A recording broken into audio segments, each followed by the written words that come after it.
Bonjour, c'est Nicolas de Immobilier Compagnie et aujourd'hui j'ai le plaisir d'être à la Chambre de commerce de Nîmes avec le président de la Chambre de commerce, Henri Doué. Bonjour Henri. Bonjour Nicolas. Merci de nous recevoir. Alors on va d'abord, si vous le voulez bien, parler de vous, ensuite de la Chambre de commerce parce qu'il y a beaucoup de choses à dire. Et bien donc je vais vous laisser vous présenter. Écoutez, merci Nicolas d'ailleurs d'être venu prendre, je dirais, les informations nécessaires des chambres de commerce, ce qu'elles peuvent faire, c'est le service qu'elles rendent, l'accompagnement qu'elles font. Mais vous me dites de parler de moi, bon, moi avec beaucoup d'humilité, je vais le faire. J'ai bien sûr une carrière professionnelle. Mon métier, c'est prothésiste dentaire. D'accord. Donc c'est industriel, mais dans la petite mécanique, on dira, bien sûr. Et j'ai démarré ma carrière jeune, j'avais 16 ans, j'étais apprenti. J'ai d'ailleurs été apprenti dans cette chambre de commerce. C'est assez atypique d'ailleurs, donc j'ai gravi tous les échelons, l'apprentissage, puis bien sûr ensuite j'ai créé mon entreprise, j'en ai créé 3, mais j'en ai créé une qui est importante, c'est le laboratoire de prothèses dentaires, qui aujourd'hui occupe à peu près une trentaine de salariés. Mon fils m'a succédé, donc il y a eu une transmission d'entreprise qui a été faite. Et par la suite, bien sûr, je me suis rapidement intéressé je dirais, aux autres. Donc, les investissements que j'ai pu faire dans ma carrière, au-delà de ma carrière professionnelle, c'est des investissements vers les autres. Et donc, j'ai voulu être un élu de la Chambre de commerce tout d'abord, et ensuite, petit à petit, j'ai gravi tous les échelons pour être président aujourd'hui de la Chambre de commerce de Nîmes. D'accord. J'ai envie de vous poser une question. Comment, de apprenti, on devient chef d'entreprise? Comment on trouve le courage de passer le pas? Quelle a été votre motivation pour devenir chef d'entreprise? Parce que ce n'est pas facile, j'imagine, de passer, surtout à votre époque, il y a quelques années en arrière, l'information était moins fluide qu'aujourd'hui sur Internet. C'est vrai qu'aujourd'hui, on a l'habitude de dire aux jeunes, n'ayez pas peur de rentrer en apprentissage parce qu'après, vous poursuivrez vos études et vous pourrez vous qualifier encore plus. Et c'est vrai que le monde de l'entreprise, dès 16 ans, apprend beaucoup de choses. Pas forcément ce qu'on apprend à l'école, mais d'autres choses dont on se sert plus tard. Moi, je pense que c'est vrai qu'à mon époque, quand on était apprenti, on avait des grandes difficultés ensuite pour progresser. Mais bon, la formation continue, la rencontre avec les autres. Et puis, vous savez, dans la vie, on ne se fait pas tout seul. On rencontre des maîtres, on rencontre des gens qui vous font prendre des virages dans votre carrière, dans votre vie, et c'est grâce à ces gens-là que j'ai progressé. Donc en fait, il y a des personnes qui vous ont, des maîtres, des mentors, on peut appeler ça comme ça, qui vous ont aidé à avancer. Comment vous êtes allé vers eux? Comment on arrive à aller vers des gens qui sont plus gros que soi? C'est quelque chose qui est difficile des fois pour certaines personnes. Bien sûr, mais je crois que c'est le goût du métier, le goût de ce métier qui est prothésiste dentaire, qui est un métier très particulier, puisqu'il est très technique, très technologique.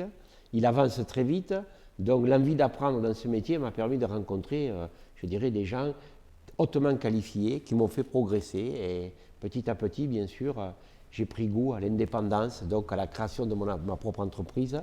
Tout d'abord tout seul, ensuite former des apprentis chez moi, développer mon entreprise et puis ensuite la transmettre à mon fils, ce qui pour moi a été, je dirais, la finalité un peu de ce que j'ai fait, de voir que le bébé que j'ai créé il y a maintenant 35 ans, il continue à vivre et au contraire progresse encore.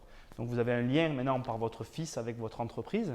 Est-ce que vous n'avez fait que de l'entreprise ou est-ce que vous avez fait un peu des investissements? Vous savez que je suis un peu dans l'immobilier. Est-ce que vous avez déjà goûté ou touché à l'investissement immobilier d'une manière ou d'une autre? Mais bien sûr, parce que les entreprises ont besoin bien sûr de locaux.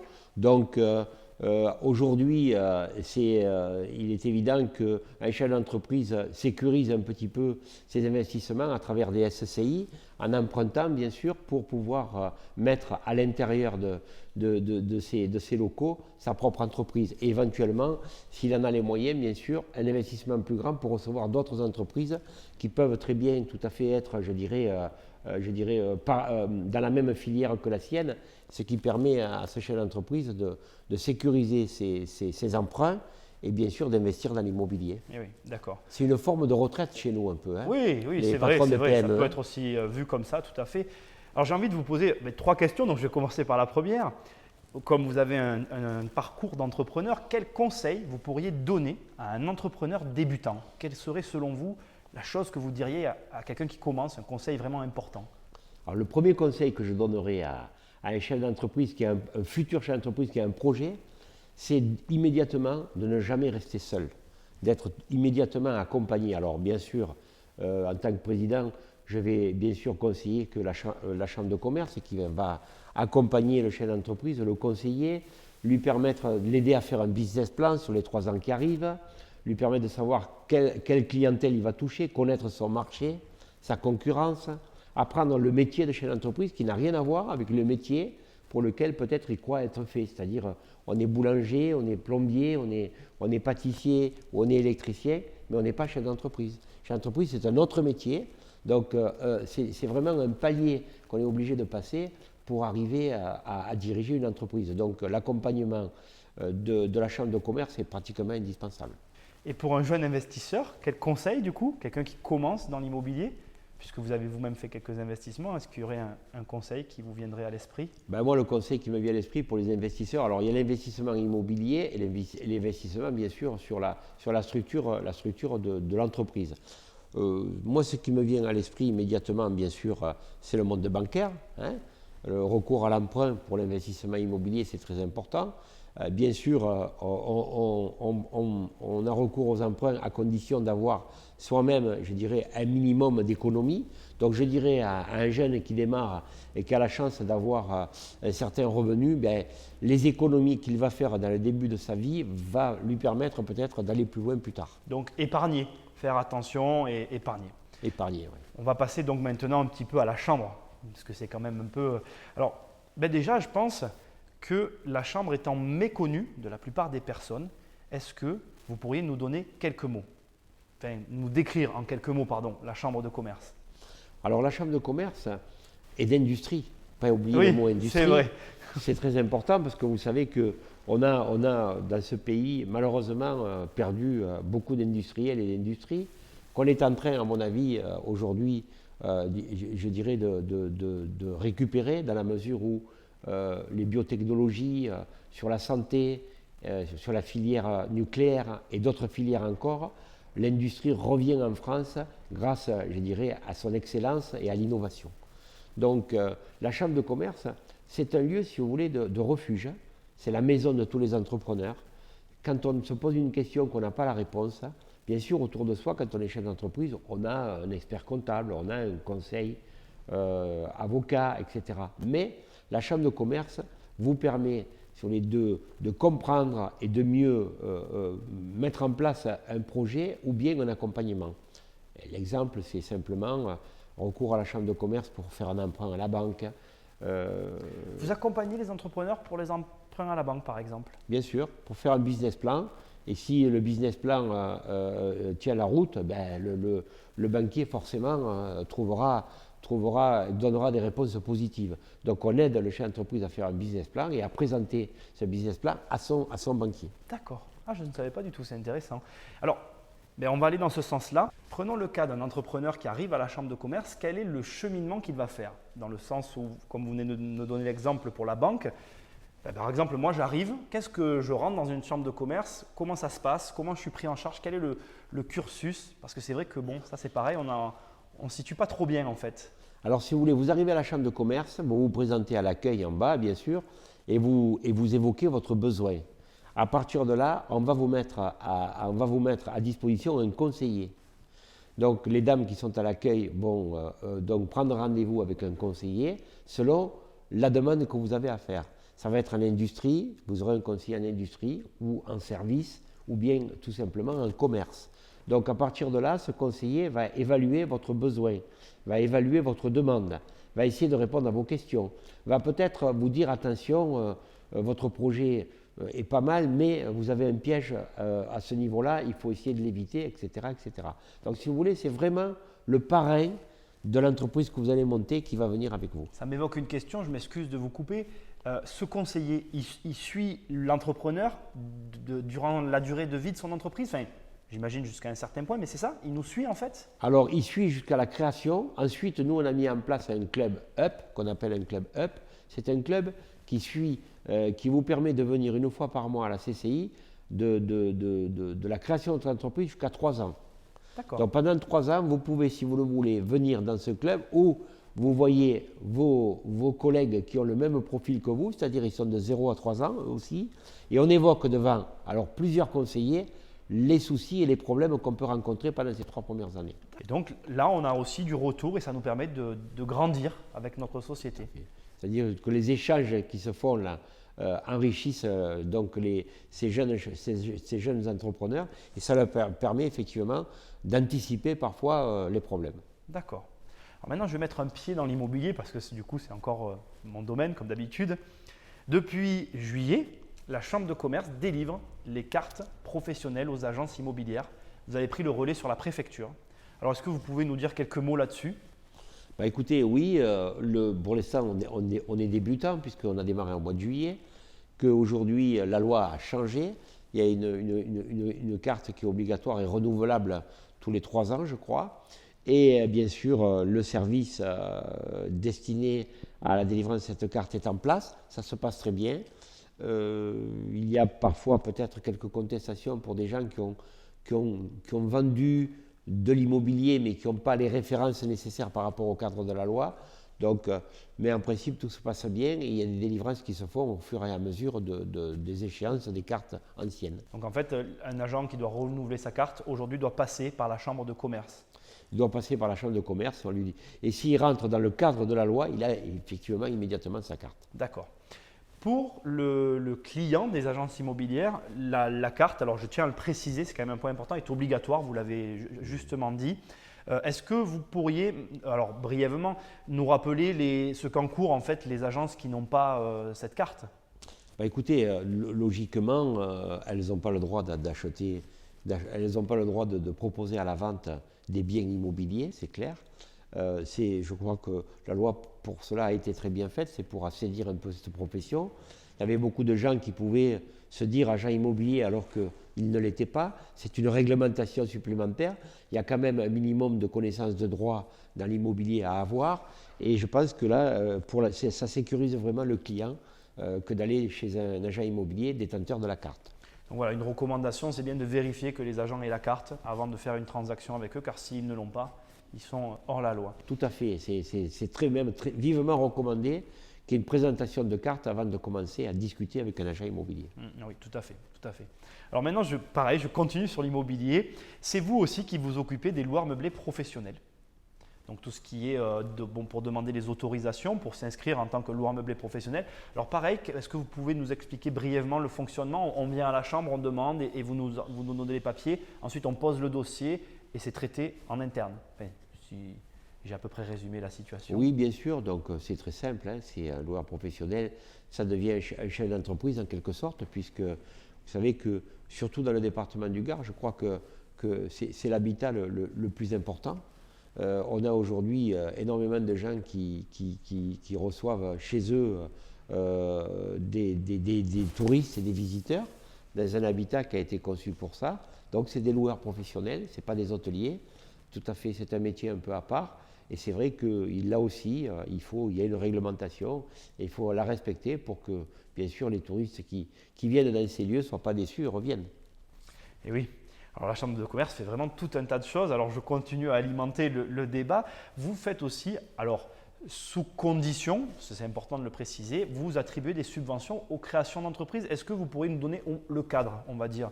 Comment on peut y prétendre ? Comment on y accède ? Les conditions d'obtention voilà, ces éléments-là, s'il vous plaît. Alors, si vous voulez, les subventions aux entreprises, elles sont possibles sur certaines conditions. D'abord, pour permettre à des gens qui sont sans emploi et qui ont un projet professionnel de retourner justement dans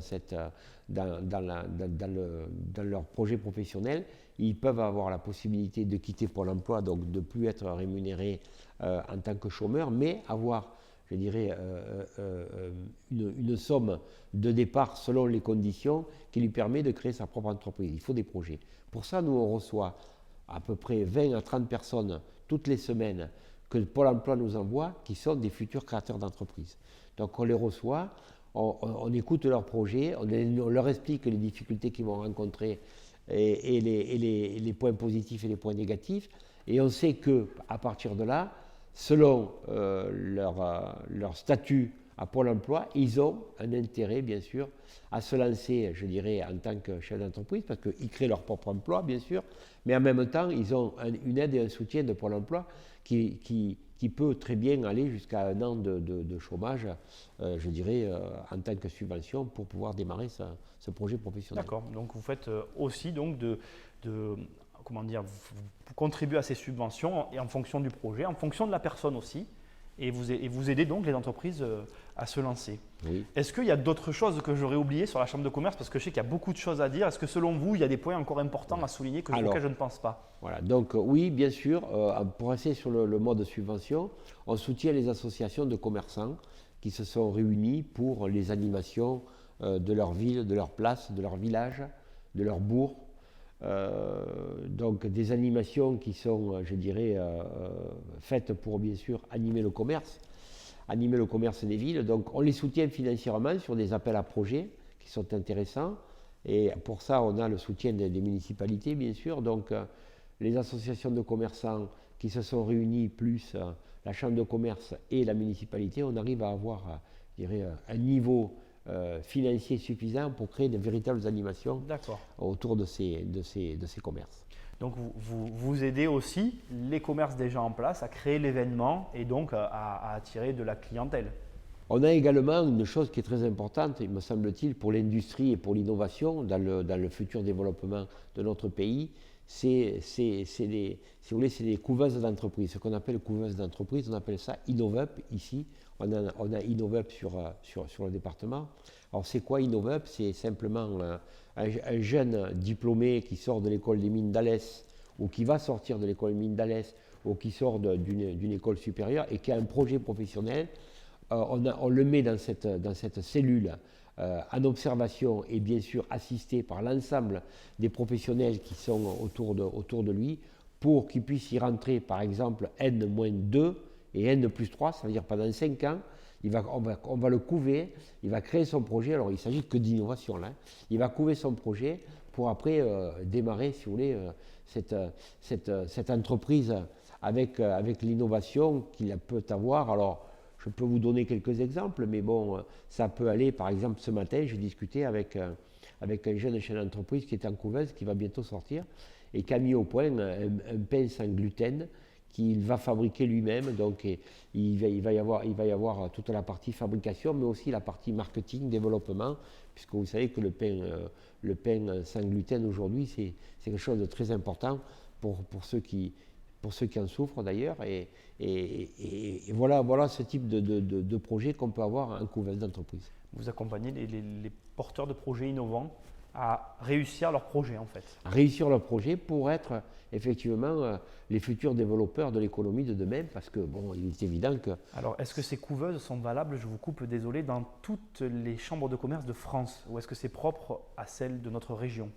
Alors, en principe, il y a des couveuses un peu partout, dans toutes les chambres de commerce, puisque des jeunes étudiants diplômés et qualifiés sortent de ces écoles et ont pratiquement des projets tout prêts. Alors c'est aussi dans la recherche, bien sûr. Ça peut être dans la recherche, ça peut être dans l'industrie, je dirais, du démantèlement nucléaire. Ça peut être dans beaucoup de domaines et de filières. Et on a besoin de ces intelligences qui sortent des écoles pour ne pas les laisser partir dans la nature, au contraire continuer à les aider pour vraiment développer ce projet. Quand on a une idée, le plus dur, c'est d'arriver au projet, quoi. Donc vous les accompagnez avec ce genre de système jusqu'au bout. Alors maintenant, je vais vous poser une question sur une salle qui est juste là à côté. Je vais vous mettre tout de suite quelques images. Vous avez vu la salle. Alors, est-ce que vous pourriez nous expliquer le fonctionnement de cette salle, à quoi elle sert et comment ça fonctionne globalement? Alors, cette salle, c'est la salle de réunion de tous les élus. On est 50. On se réunit une fois toutes les 6 semaines environ pour prendre toutes les décisions. Si vous voulez, c'est en quelque sorte une salle le conseil municipal de la chambre de commerce. Donc ces élus qui sont sur tout le département viennent et bien sûr on discute là des dossiers qu'on souhaite faire évoluer et on vote ces dossiers-là, bien sûr, pour pouvoir avancer. C'est là, par exemple, dans cette salle, je vous dirais, qu'a été décidé un jour en 1946 qu'il fallait un aéroport sur le département du Gard, et c'est là qu'on a décidé de créer l'aéroport de Nîmes-Garons. C'est dans cette salle aussi qu'on a dit un jour, tiens, on n'a que 18 km de mer dans le Gard mais pourquoi on ne ferait pas un port de plaisance? Et on a décidé là de tout mettre en œuvre pour que se réalise le plus grand port de plaisance d'Europe, puisqu'aujourd'hui, vous le savez, Port Camargue, c'est plus de 5200 anneaux de bateaux. Je crois que c'est le deuxième du monde d'ailleurs, derrière San Diego. Donc voilà, dans cette salle-là, il y a les chefs d'entreprise, à un moment de notre époque, qui ont pris d'énormes décisions pour l'économie de notre département. Donc ce sont des renseignements très importants. Et là, on revient un peu sur mon sujet pour l'investisseur, puisque si on est au fait de ces changements, on peut anticiper de grands mouvements, notamment immobiliers. Vous venez de l'évoquer avec Port Camargue et même l'aéroport qui va drainer du monde dans l'avenir aussi, je crois, pour permettre de faire des investissements entre guillemets réussis. Donc c'est un endroit important pour vous, les décisions, mais aussi important pour les lieux de vie comme les villes, etc. Est-ce que c'est bien ça? Bien sûr, c'est les grands projets. Les grands projets doivent se réfléchir ici. Peut-être pas se réaliser seul parce qu'on n'a plus les possibilités aujourd'hui, nous les chambres de commerce, de réaliser tout seul. Mais sachez que c'est 50 chefs d'entreprise, donc c'est 50 personnes différentes dans différentes filières qui ensemble conjuguent leurs efforts de réflexion sur l'avenir de l'économie de notre département. Donc vous avez raison de le dire. C'est sur l'investissement surtout qu'on démarre le développement économique et c'est grâce, je dirais, à ces élus-là qui m'entourent. J'ai la chance de présider cette chambre encore pour un an, qui nous permettent de voir quel va être l'avenir. Alors, ça nous permet d'avoir une vision à 10 ans quand même. Qu'est-ce qu'on va faire sur notre territoire? Comment on va faire pour augmenter les touristes? Comment on va réussir, je dirais, la filière touristique? La French Tech, par exemple, puisque c'est le numérique. Comment on va réussir à développer le numérique? Nîmes a un patrimoine exceptionnel, donc on devrait arriver à faire venir plus de touristes que ceux qui viennent aujourd'hui. Tout ça fait que petit à petit, nous allons, je pense, grâce à la Chambre de commerce, aider au développement économique du département. Je vais terminer sur l'économie. Du coup, j'ai envie de vous poser la question. Quelle est votre opinion? Alors, je devrais vous demander sur le département, mais je vais vous demander les deux, sur l'économie du département et l'économie du pays, de manière générale, puisque comme vous venez de le dire, vous avez quand même un retour avec une cinquantaine de chefs d'entreprise et puis vous êtes au contact de toutes les sociétés de la région. Quelle est votre opinion aujourd'hui sur l'état économique, le tissu économique régional et national? Écoutez, d'abord on a la chance d'avoir une région bénie des dieux parce qu'il y fait un climat, je dirais, très doux, et c'est une région très ensoleillée, donc ça permet à beaucoup de gens d'avoir envie de venir chez nous. On a un tourisme qui est assez fort, puisque je crois que c'est 15 millions de touristes par an qui viennent en Languedoc-Roussillon. On a un patrimoine, je l'ai dit tout à l'heure, qui permet à ces gens de rester un peu chez nous pour voir notre patrimoine. Quand vous pensez qu'à 30 km de distance entre Arles, Avignon et Nîmes, on a vraiment, je dirais, entre les festivals qui ont lieu à Arles ou à Avignon et le patrimoine d'Arles, d'Avignon et de Nîmes, c'est extraordinaire. Donc on a un triangle d'or qu'on a appelé le triangle d'or qui va nous permettre très certainement dans les années à venir de pouvoir recevoir beaucoup plus de touristes. Et moi je dis que le tourisme c'est l'industrie non délocalisable. On pourra créer tout ce qu'on veut en industrie. Un jour quelqu'un décidera de travailler ailleurs et il ira ailleurs. Le tourisme et le patrimoine ça ne partira pas. Donc c'est vraiment le tourisme c'est vraiment, à mon avis, l'avenir dans le développement économique de notre territoire. Donc pour vous, le tourisme est quelque chose à mettre en avant et dans la France entière aussi du coup. Pour vous, c'est vraiment le cœur. La France entière, puisque apparemment Paris est la capitale la plus visitée au monde. C'est vrai. Et aujourd'hui, on a des touristes qui viennent à Paris. Ils n'ont pas encore eu, je dirais, le réflexe de voir ailleurs. Je crois qu'on va s'y atteler, on va transformer un peu, je dirais, cette vision de la France qui souvent s'arrête à Paris, alors que sur le bord de la Méditerranée, il y a des coins extraordinaires. C'est vrai. Et on peut, à mon avis, faire venir beaucoup de touristes. Pour aller dans votre sens, les arènes de Nîmes, je crois qu'elles sont parmi les plus belles arènes au monde en termes de conservation et d'état. Et je peux dire aussi, je sais que beaucoup d'artistes s'éclatent entre guillemets à jouer dans nos arènes et c'est vraiment quelque chose à voir. Enfin, je ne sais pas si vous avez déjà vu, mais voilà, pour aller dans le sens de ce que… C'est vrai. Bon, Nîmes est accueillante. Nîmes est une ville en plus qui a été rénovée, qui aujourd'hui a quand même des atouts. Et Nîmes, vous le disiez, dans les arènes, il y a un festival au mois de juillet qui est extraordinaire, où il y a beaucoup de de chanteurs et de groupes qui viennent donc faire leur show à l'intérieur des arènes. Elles sont, je crois que c'est 120 000 ou 130 000 personnes au mois de juillet qui viennent dans les arènes. Et en plus, un artiste jouer dans des arènes qui ont 2000 ans, c'est extraordinaire. Ah oui, tout à fait, tout à fait. Henri, j'adore finir mes interviews par une question rigolote.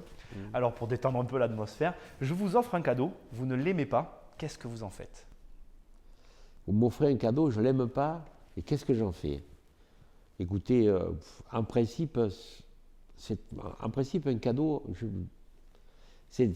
répondre à cette question, ça me gêne un peu parce que quand on me fait un cadeau, à partir du moment où c'est un cadeau, forcément, j'ai des difficultés à ne pas aimer. Mais, imaginons, puisque c'est la question, que je ne l'aime pas, ben écoutez, je vais quand même le conserver parce que venant d'un ami, parce que quand on fait un cadeau, c'est un ami qui vous le fait, eh ben je le conserve parce que je veux conserver cet ami et je le mets de côté, peut-être.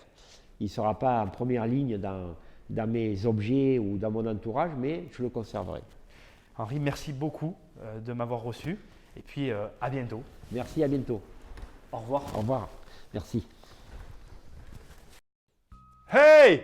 Pensez à aimer, partager et commenter cette vidéo. Et c'est pas fini. En cliquant juste ici ou là, vous allez accéder à une série de 9 vidéos gratuites sur l'indépendance financière. On se retrouve de l'autre côté.